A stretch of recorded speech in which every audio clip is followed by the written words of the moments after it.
Everybody loves a good grilled cheese, so I made this Disney-inspired grilled cheese. First I got some sourdough bread, which I found at Aldi. You're gonna need slices of provolone and slices of sharp cheddar. I used the Tillamook brand. Next you're gonna need shredded sharp cheddar cheese.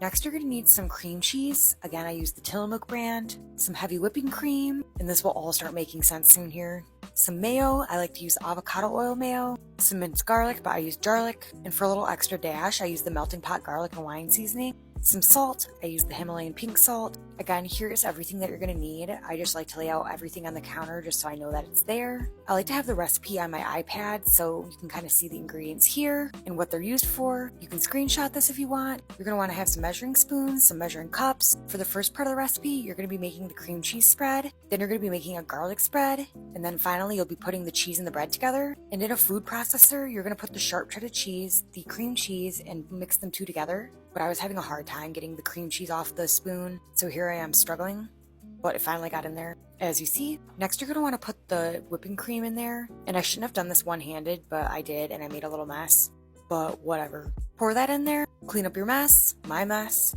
I like a clean workstation, so that was a boo-boo on my part. And here's what you should have so far in the food processor.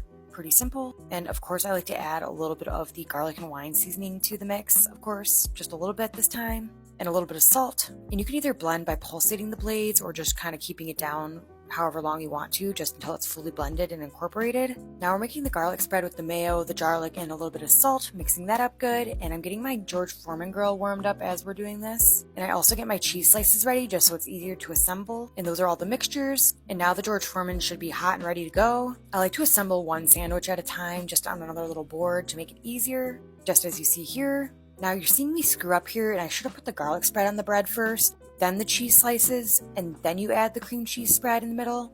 This looks better. You're going to want to close up the top, give it a little smush, and here's what the sandwich will look like before you put it into the panini presser or the George Foreman grill or however you cook it. And here's me putting it in the George Foreman very carefully, not trying to burn myself, but I probably did already.